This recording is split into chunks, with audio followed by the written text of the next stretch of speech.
UFC Freedom 250 is here. I'm going to do the breakdown predictions on what you should bet on and who's going to win. I feel American as fuck. I am draped in the stars and stripes. I got my bag of McDonald's here. And I'm going to break down these fights. Who's going to win, all that good stuff. There's only 7 fights on this card. I really wish they would have set up a whole card for this event. But fuck it, we're here. We're having battles at the White House. This is crazy, and we're going to start off with the important fight of Ilia Topuria versus Justin Gaethje. You know, when they originally made this idea of having a fight at the White House, I would think, they would give us Americans a good chance at becoming champion, a good chance at winning. But unfortunately on this card, a lot of our American fighters are either fighting another American or are going to lose to a foreigner, as you will see with my prediction of Ilia Topuria. I'm sorry, Justin. In all honesty, you have a puncher's chance in this fight, but we have to be honest with ourselves. Everyone's picking Ilia in this fight, and so am I. Ilia is just way too clean, way too crisp on the feet. You can see through how he acts with his confidence, how he fights. He exudes absolute greatness, if I'm gonna be honest. I'm not trying to glaze him too much, but he really is the most complete boxer in the UFC currently, in my opinion. He is so clean with his striking. Let's get something out the way. I don't think either of these guys are going to mix in takedowns. Justin Gaethje has notoriously not used his wrestling offensively throughout his UFC career. He has good takedown defense, though, as he saw through Paddy Pimblett fight. But Ilia Topuria, he has used his ground game at some points in his UFC career. But honestly, I don't think he will take this approach. I think he will strike with Justin Gaethje, and I think he's going to put Justin Gaethje out at the White House. Unfortunately so. I hate to admit it, but it could get tricky. Who am I to say, Who am I to say that Justin Gaethje doesn't have a chance here? He does. He does have a chance here to shock the world and upset and get the knockout on Ilia. He throws himself into the fire. He takes unbelievable risks. He puts himself in harm's way, but unfortunately, after rewatching the Paddy Pimblett fight, especially early on, he was getting tagged by Paddy. Like, he dropped Paddy, outstruck him for a lot of that fight, but early on in that fight, Paddy did have Justin Gaethje stunned a bit. You forget how hittable Justin Gaethje really is. I don't think he's going to be able to last with Ilia. I think he will drag him into a firefight early on, where we might think, like in that Charles Oliveira fight, we might think, damn, Ilia might be in trouble here. Justin Gaethje might have something going, but I think Ilia will find an opportunity. I think Justin Gaethje gives those opportunities to a lot of the fighters that he faced, and I think Ilia will put him out. I don't know what with. I do think he is going to put Justin Gaethje out at some point. I don't see it really any other way. Maybe it could go to a close decision, or just a decision in general to Ilia. It could get tricky here. It really could. Justin Gaethje is no slouch in terms of striking. He's built his amazing career off of his striking. His striking is really good, but it's not as clean. It's not as defensively responsible as Ilia. It really isn't. We always talk about or hear about Justin Gaethje's leg kicks. I don't know if that's going to be much of a factor. I really do think a lot of the work will be done with the hands in this fight, and I think Ilia's going to get this dub. And like I said, I see Justin Gaethje dragging Ilia into a firefight early on, maybe within the first 2 minutes or maybe the first round. But I think when we get to the second and third, I think that's when Ilia finds a lot of the openings, and I think that's where he puts Justin Gaethje away. So I'm going with Ilia to beat Justin Gaethje in the main event. As we move on into Alex Pereira versus Ciryl Gane, I plead to whatever God exists that Alex Pereira knock out Ciryl Gane, flatlining his ass at the White House in front of the whole world. Please, God, I will give you whatever you want. Ciryl Gane, you thought that you were being invited into the White House to display martial arts, to win an interim belt. But little did you know that the USA has hired a Brazilian hitman by the name of Alex Pereira to knock you out cold in front of your fucking country. Your insane streak of undeserved title shots has come to an end, Cyril Gane, dickhead. And I'm going to laugh and enjoy myself as I sip on a mango lassi. People forget, man. Cyril Gane lost a kickboxing match to Alexander Volkov, and he almost got chinned by Tai Tuivasa. What? Ha ha ha ha. I believe in Pereira. I believe in Pereira. Let me tell you something, people. If I live in the reality where Alex Pereira slimes out Cyril Gane at the White House, I am going to streak naked. Pereira, if I snuck you a harpoon gun, would you shoot Cyril Gane for me? No, but actually, I think Alex Pereira will win this by either KO/TKO or decision. I don't see any submissions happening.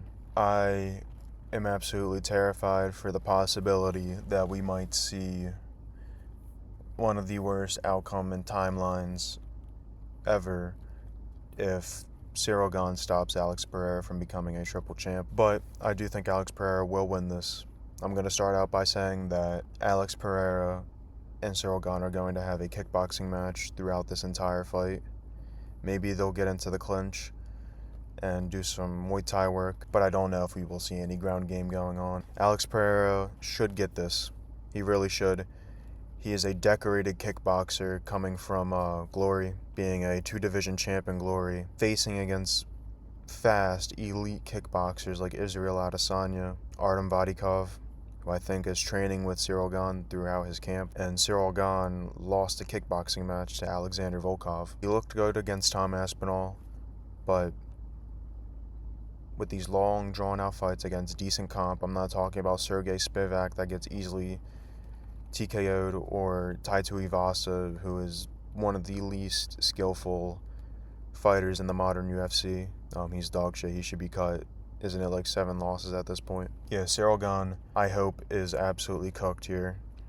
People are commenting on Instagram saying that Alex Pereira looks slow at heavyweight, that he won't have the speed for Cyril Gane, and to that I say you're fucking stupid. Alex Pereira has deceptively fast speed, and I think he's really going to take it to Cyril Gane immediately when this fight starts. You know, we're going to see Cyril Gane trying to get loose and float around on the back foot, pop out his jab a little bit, and he might give Alex Pereira some difficulties. Like, I'm not going to lie, Cyril Gane is a skillful fighter.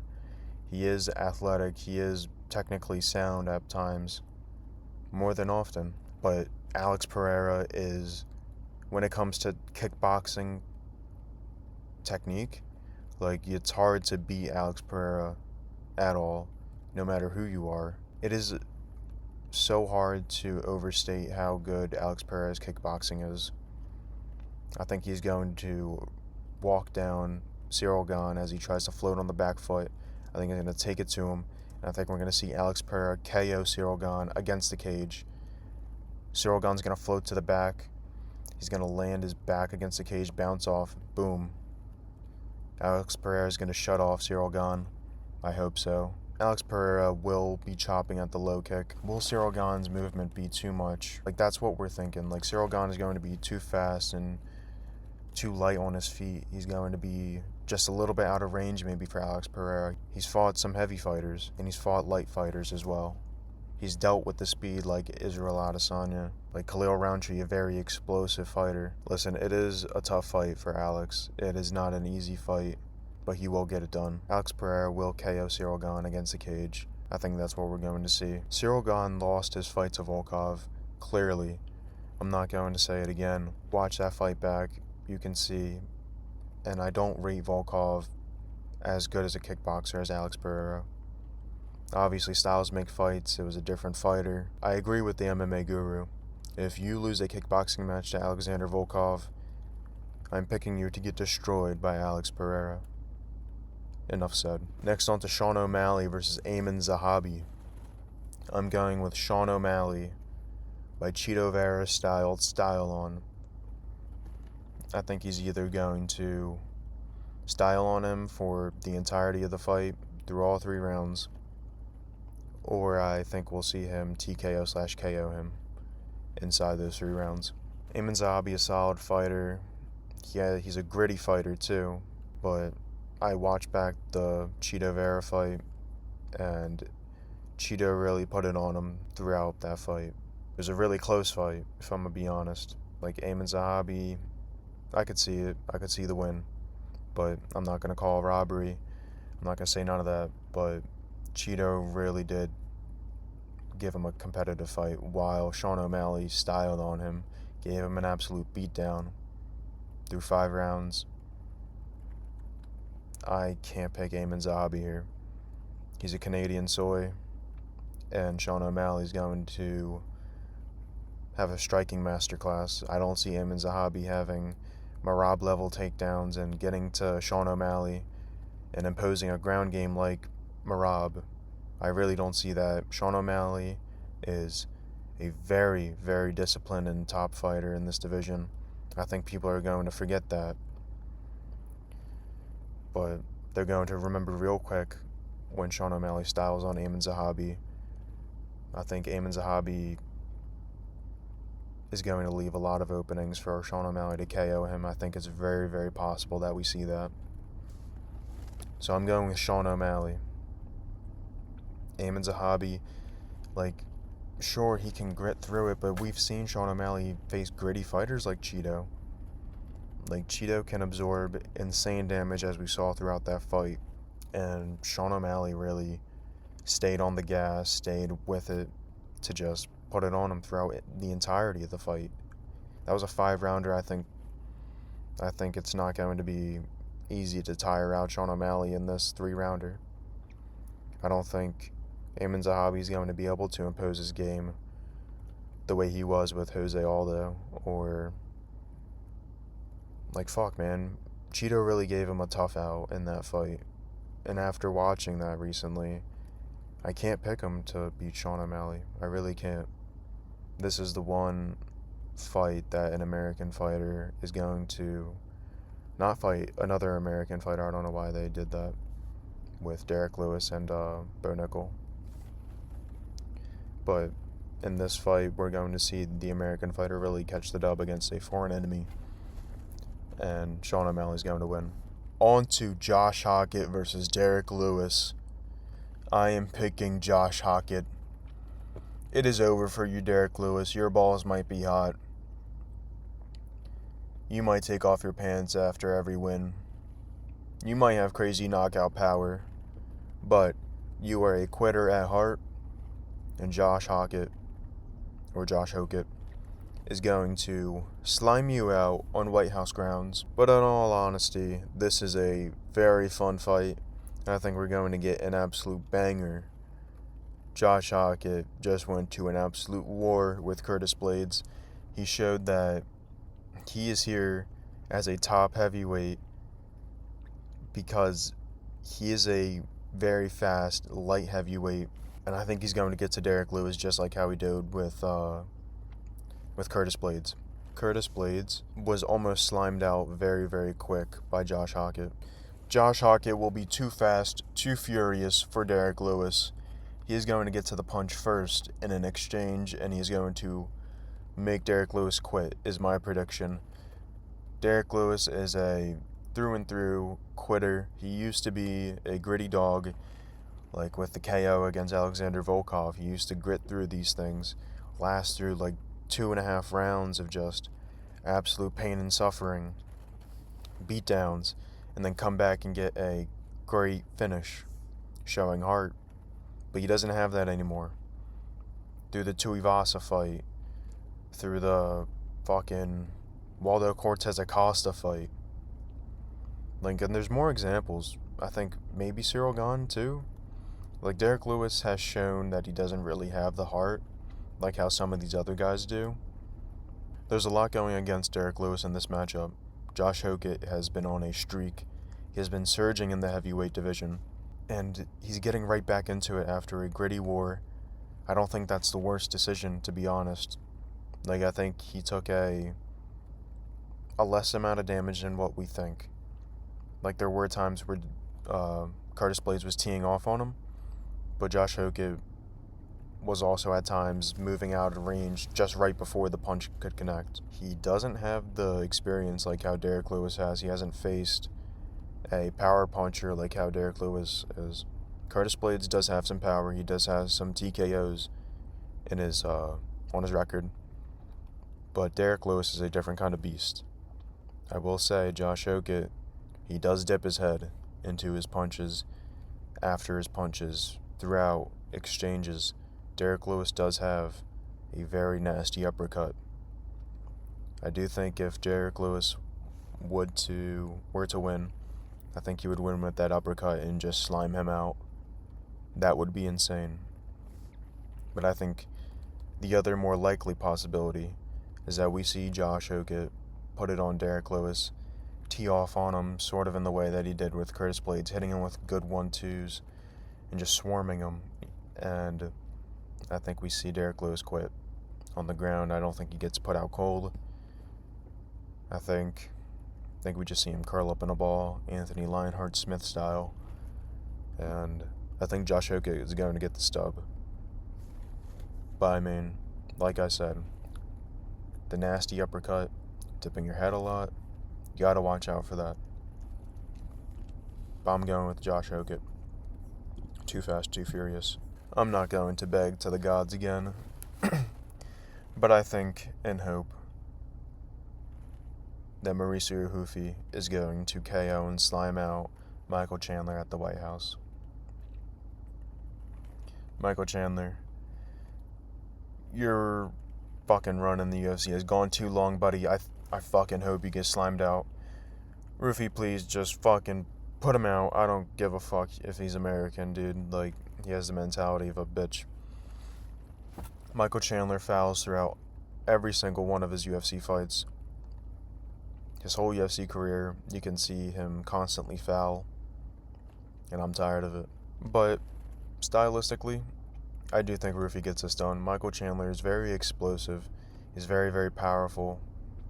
He's probably the strongest lightweight in the UFC. Just pure strength. We saw him fucking pistol squat Dustin Poirier. But he has the lowest fight IQ I have probably ever seen. He has constantly thrown away UFC wins. He almost chinned Oliveira at one point. Actually twice, probably through both of their fights. And he threw it away both times. He just really does have insanely low IQ. And he is willing to get into brawls. I do think that there is some value to have or bet on Michael Chandler, because we look back at the James Longtop fight with Rufi. That got really tricky, and I can see Michael Chandler exposing Rufi again. Rufi already got exposed by Benoit, but Michael Chandler is way too fucking stupid. He's going to enter into a brawl. He's going to get slimed out by Rufi. And that's going to be that. He could take down Rufi, but I don't see him holding him down just like how Benoit did. I see him, however, maybe he gets a good fucking slam on Rufi. Maybe, but Rufi will get back to his feet. He won't hold him down as well as Benoit does, or get a sub as well as Benoit did. And Rufi's going to separate, and then, dude, he's going to slime out Michael Chandler. But I'm going to pick Rufi. On to Bo Nickel versus Kyle Daukaus. Fuck, man, I don't know. Let's go with Bo Nickel. He has improved on his striking, but he is a quitter. We have seen him quit against Reinier de Ridder. And we've seen Kyle Daukaus have a resurgence in the UFC ever since coming back, slamming out Michel Pereira. But I think Bo Nickel is going to... Nickel's going to win. Like, yeah, Reinier de Ridder finished him. That's rough. But Reinier de Ridder isn't a slouch. He really isn't. He had a great career over at ONE before coming over into the UFC. Kyle Daukaus, although he can be slick with the hands, although he can show off some grittiness. I don't think he's going to get past Bo Nickel here. I think Bo Nickel's going to impose his ground game a lot more in this fight than he did with his last. After he slimed out, I think it was Rodolfo Vieira, but he head kicked him out cold. And I think that's going to help Bo. Like, he did improve in his striking. I think he's going to maybe make it a little bit comp in the feet. But I think he will get to the ground game. I think he will impose his wrestling. And I think that's going to be his edge in this fight. I don't know if he's going to finish by maybe submission. I see it as Bo Nickel finishing him by submission, or I see him winning it by decision. Kyle Daukaus really does just look like the average accountant. Bo Nickel is going to probably wrestle fuck him. He's probably going to take him down throughout the first round, beat him up a little bit, then in the second round take him down again, but this time sub him, is going to be my prediction. But who knows? Maybe this goes into decision. Maybe Kyle Daukaus really does make it gritty. He isn't that much of a slouch on the ground either, but I think Bo Nickel gets this done. I think the Reinier de Ridder matchup was just too fast, too soon, but I think he's going to get this done against Kyle Daukaus. To the card opener of Diego Lopes versus Steve Garcia. Steve Garcia, a surging featherweight contender who has beat the likes of David Onama, Calvin Kattar, and the rest are nobodies. Diego Lopes, however, has proven to be the second guy in this division. I could see it going to Steve Garcia. Steve Garcia does have slick hands at times. He's a rangy fighter. He's pretty tall for the featherweight division. I could see it happening, but Diego Lopes, aside from the Alexander Volkanovski fights, aside from the two fights early on in his career where he lost to Movsar and someone else that's really notable, aside from those losses, he has shown to be one of the most talented young prospects in this division. Like, Diego Lopes, insane chin on him, survived clean strikes from Volk, from Gene Silva, not Yusuf Zalal, Sadiq Yusuf. Like, he is very talented. Fought Dan Ige. I think Diego Lopes is going to get this done. I think his bobbing and weaving is going to work for him. I think he's going to probably KO Steve Garcia or sub him. But I do think Diego Lopes is going to finish Steve Garcia. He has insane grit, insane toughness, and underrated output. Well, actually, no, I wouldn't say that. Actually. I'm going to backtrack. He has shown times throughout the Volk fights, and in the Gene Silva fight before the finish, he was getting teed off by Gene Silva at times. But, like, I don't think Steve Garcia is going to be the one to chin him. I don't. I feel like the time is now for Diego Lopes. He still has a absolute granite chin. You could throw a fucking house on him, and he's going to survive that. Diego Lopes, again, is so talented in the striking and in the ground game. He can just impose his game on anyone that isn't Alexander Volkanovski, and he's going to win. Like, and he gets creative, dynamic finishes like Gene Silva. Like, I don't see it going to Steve Garcia. Maybe we see a more tentative Diego Lopes who doesn't throw much and just gets teed off by Steve Garcia throughout their 3 rounds. But I don't think so. No. I don't think so at all. I do think Diego Lopes will at some point, if he does get teed off on and is losing, faces himself in a third round, I think he's going to throw himself into the fire. And I think his chin's going to hold up, and I don't think Steve Garcia's will. Steve Garcia, he beat David Onama, he beat Calvin Kattar, but he's not showing, he's not exceeding expectations like how Diego Lopes does in some of his matchups. But we can look back at that Gene Silva fight and say, man, Diego Lopes was probably losing that shit before the spinning elbow. I don't know, man. But I think Diego Lopes does take it. I think he's going to win this fight, probably by KO. And that's going to wrap up my UFC White House Freedom 250 predictions. I'm sitting in my car on a sunny afternoon in the US of A, thinking to myself, less than a month from now, it will be the 250th anniversary. 1776, the British got the beat down from the boys. We took this fucking country from them. We declared independence, and we became the greatest country in the world.